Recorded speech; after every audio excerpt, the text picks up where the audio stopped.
Doctor Vladimir Cerrón, bienvenido. Es usted candidato presidencial, es neurocirujano, ha sido gobernador de Junín y está ahora militando en el partido Perú Libertario. La primera pregunta que le quiero hacer es justamente eso, es decir, ¿qué significa dar un salto de presidente regional o de gobernador regional ahora y aspirar a una situación en un país tan diverso, a una situación de presidencia, en fin, que supone bastantes regiones y diversidad tal? Muchas gracias, muy buenos días, don Raúl. Bueno, nos parece que es un derecho legítimo que deben aspirar todos los gobernantes locales y regionales, puesto de que muchas de las reivindicaciones de los pueblos tienen un techo con un nivel gubernamental y se necesita un poder nacional para poder nosotros reforzar, anular o rectificar algunas políticas que se hacen desde el gobierno central para con los demás pueblos del Perú profundo. Pero eso supone entonces que su proyecto podría ir a tener un Estado federal, es decir, que los gobiernos regionales sean efectivamente gobiernos regionales federados. Y hemos visto qué es lo que está ocurriendo en esos casos en los que tenemos un Estado federal. Así es, creemos que la democracia funciona mejor donde se han instalado los estados federados, Argentina, Brasil, Canadá, México, España, Estados Unidos y demás. O sea, su primera propuesta es que configuraría usted un conjunto de estados federados. ¿Cuántos estados federados considera usted? Yo creo que esto es un proceso que habría que empezar primero por respetar los gobiernos regionales que están elegidos en este momento, los 26. 26 federaciones, ganaríamos casi Estados Unidos. Y con una comunidad autónoma que después, tras un proceso de consenso, puedan establecerse y finalmente concluir en 6 o en 8 regiones, estados federados a nivel nacional. ¿Qué diferencia eso al hecho de que en todo este proceso de regionalización, que por una casualidad política hizo que se dijera, para no tener problemas y mientras avanzamos coincidamos departamentalización con regionalización, y a partir de todo ese tiempo no hemos podido de ninguna manera intentar esta macrorregionalidad, que es la que se exige y se aconseja por mínimas razones sociales y económicas? Los pueblos han rechazado este proceso de unificación, me acuerdo en el gobierno de Toledo, producto de que la descentralización que se pretendía hacer en aquel momento no daba la autonomía económica. Se puede descentralizar todo, pero si la economía no está descentralizada, el tema tributario, el tema fiscal, prácticamente no se ha avanzado en nada. Pero a ver, explíqueme usted cómo sería la autonomía económica. Por ejemplo, que todas las empresas que exploten dentro de un departamento o de una región tengan que tributar en esa región, aspecto que no se hace en este momento. ¿Y usted cree que todas las regiones son equivalentes? No todas son iguales, pero todas tienen la fortuna como Junín de, en fin, de tener más o menos recursos, pero tenemos otras zonas en las que no hay tal cosa.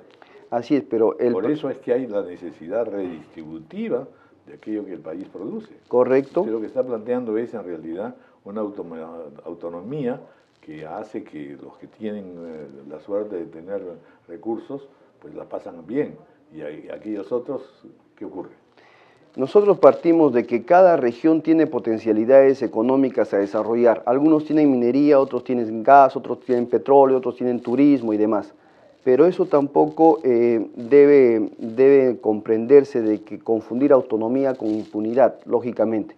Pero estamos frente a un Estado, sí, hay quienes pueden confundir de que porque son gobernaciones autónomas ya se salen del marco estatal, en absoluto. El Estado nacional... Llevar a la autonomía como lo están llevando, por ejemplo, en el caso de España a Cataluña. Correcto. Pero eso significa a la postre que en el caso peruano podríamos pensar que 2 o 3 regiones digan, oye, yo no quiero pertenecer al Perú, quiero aproximarme a Bolivia, y otro grupo dirá, quiero aproximarme a Brasil, y otro dirá, me voy a aproximar a Ecuador. Es decir, el tema es mucho más complejo que solamente decir, vamos a hacer un gobierno que atienda a todas las necesidades. Si eso sea descentralizado o unificado, está implicando diferencias sustantivas de subsistencia como Estado nacional. Así es. Sobre todo el tema económico, Raúl, porque el gobierno central está manejando el 74% del presupuesto nacional y los gobiernos regionales y municipales solamente llegan al 26% del manejo de la economía. Y muchas de las regiones son las que producen la riqueza del país, ahí están las instalaciones, yacimientos mineros, gasíferos, no queda casi ninguno en Lima. Sin embargo, el gobierno central se hace acreedor de toda esa retribución económica. Entonces los pueblos demandan que haya un mejor reparto equitativo de la riqueza de la patria. Al final demandarán, yo quiero la riqueza que produzco, quedarme con ella. Eso es lo que va a pasar. En los estados federados ocurre eso y por eso que muchos estados han mejorado. La región centro va a decir, para mí, todo lo que ingresa aquí es para mí. Y un porcentaje tiene que devengar al gobierno nacional para establecer las políticas rectores. ¿Cuánto? En España el total de que maneja el gobierno central es 30% y el 70% las comunidades autónomas. Estamos hablando pues de comunidades autónomas que tienen potencialidad casi similar. El Perú también tiene muchas potencialidades económicas en cada uno de sus territorios. Compare usted Tumbes con Junín. Y compare Junín con... Pero es zona petrolera, Tumbes.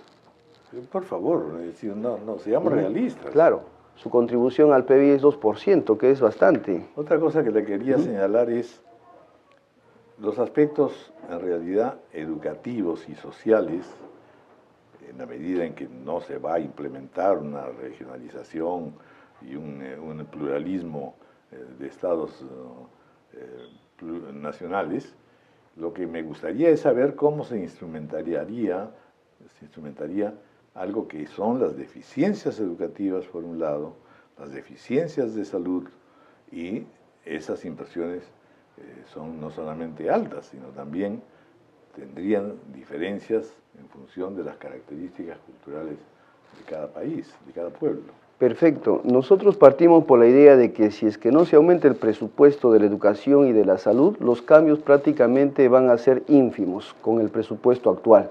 Nosotros hemos planteado que tanto para la educación y para la salud mínimamente debe darse el 10% del Producto Bruto Interno. Eso equivale a cerca de 17.000 millones de dólares para cada uno de los sectores que sí se puede. Si es que nosotros no invertimos, sí se puede, porque tendríamos nosotros, don Raúl... ¿Usted cree que nosotros tenemos suficiente dinero para resolver las cosas que no son tan urgentes y en las cuales somos deficitarios? Claro, conozco países mucho más pobres que el Perú, que le dan 14% a la salud y le dan 12% a la salud. Cuba, por ejemplo, es un país que no tiene minas, no tiene petróleo, no tiene gas, está bloqueado, no tiene pesca. La ayuda de la Unión Soviética, la ayuda de Venezuela y en general ha tenido varias otras ayudas. Y aún así está en una situación muy penosa en términos sociales. Nadie dice que se sea la panacea, pero tiene la medicina gratuita donde te trasplantan del riñón y del corazón y no pagas absolutamente ni un centavo. Y tienes la educación masiva, ingreso libre a la universidad y gratuito. Entonces, ¿el modelo cubano es el que a usted le parece interesante? En algunos puntos es muy interesante, por ejemplo, el tema de la salud pública. Me gustaría conocerlo. El caso boliviano también es muy interesante, puesto que este país, que era el último indicador en América Latina, ha logrado erradicar el analfabetismo, que es un ejemplo para todos los países. Ha logrado entrar a la industrialización de la urea y del petróleo. Ha logrado comprar su propio satélite, el Tupac Katari, y poder hacer una información más plural. Ha podido entrar a la etapa también de la termonuclear. Imaginar que si usted sale ganador en estas elecciones, recurriría a una asistencia técnica, profesional y política de estas experiencias que usted considera tan positivas como Cuba, Bolivia y supongo que también Venezuela. Maduro también tiene ejemplares. Ecuador es un buen ejemplo que también se asemeja a Perú. Yo creo de que el Perú va a salir de su desarrollo en unidad con todos los países y los pueblos de América Latina. Si uno solo hace esfuerzos aislados, es bien difícil. ¿Con todos o con los que les estoy preguntando? Con todos, con los que tienen línea socialista, como también... a Brasil, sí, también, existe ya todo un acuerdo, por lo pronto, de Transpacífico, y un acuerdo interandino y otro acuerdo. Así es. Entonces, yo invitaría a todos los países... de desarrollo que usted nos menciona son modelos que no están asociados a ninguna de estas posibilidades económicas internacionales. Hay algunos puntos en que países que puedan pensar adverso van a tener que ajustarse a las políticas del país vecino. Caso contrario, sería imposible la convivencia comercial, económica y demás. Yo creo que podemos partir por invitar a todos estos países, por ejemplo, para hacer mejores negociaciones en bloques con potencias europeas o de América del Norte para obtener mejores dividendos, ya que negociando uno por uno, O sea, por muchos ejemplo, países se han afectado. Argentina, Brasil, Chile, México, parte de Centroamérica, no están teniendo buenas relaciones comerciales con Europa, con Estados Unidos y con Asia. Tienen buenas relaciones, pero tendrían mejores relaciones si aprendemos a negociar en bloque, todos los países de América Latina, ¿no? Un ejemplo, pues, de negociación en bloque no ha presentado a nadie en la experiencia mundial. Uno de los fines que tiene, por ejemplo, UNASUR, Mercosur, es establecer negociaciones en bloque. ¿Sí? ¿Y cuáles son los resultados? Bueno, están en intentos todavía. ¿Cuánto tiempo llevan en intentos? Llevan como 10 años en intentos. Y si el intento dura 10 y 15 y 20, continuaremos intentando. Así es. Es decir, si se demora tanto es porque hay una irrealidad en esa posibilidad de decir, nos unimos a aquellos que pensamos igual y que somos pobres y a partir de eso vamos a exigirle a las grandes potencias una serie de cosas. Yo creo que ha habido más bien falta de compromiso de los países para poder hacer ese bloque o consolidarlo para poder negociar. ¿Qué es lo así, que ¿no? encuentra usted interesante en el país? Porque tal como lo estaba planteando, parecería que partiéramos de nada y no es así. El Perú existe, tiene toda una vida, un recorrido democrático con sus buenas y sus malas, y en general ha habido un esfuerzo de generaciones, de personalidades, de científicos, de técnicos y de políticos.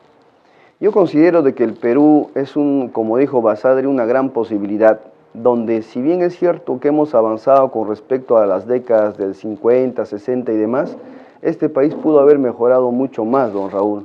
Yo creo que aquí en el Perú se le está dando muchas ventajas económicas a los concesionarios, sobre todo transnacionales, que poco o nada invierten en el país, y cuando este país entra en crisis, los privados ya no arriesgan un centavo y es el Estado el único que se carga con todo el trabajo para poder salir de ese estado.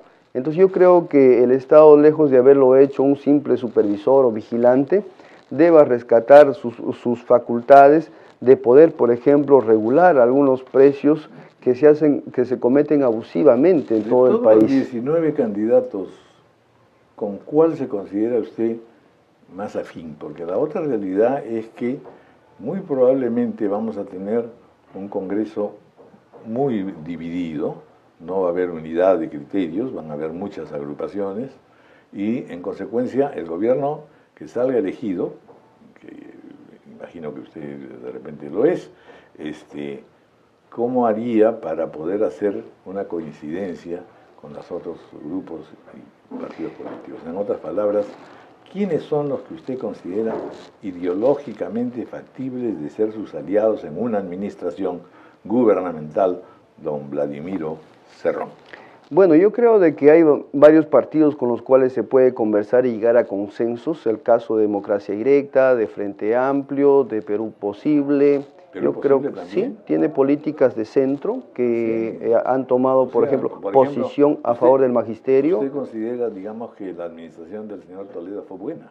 Para el magisterio, para un gran sector del magisterio ha sido bienvenida, sobre todo por el esfuerzo de haber duplicado el salario, ¿no? Recoge de él una herencia programática, una herencia ideológica. Nosotros no podemos decir que de todos los adversarios es malo, hay cosas buenas y también... ¿Qué tiene de bueno, por ejemplo, el señor Acuña?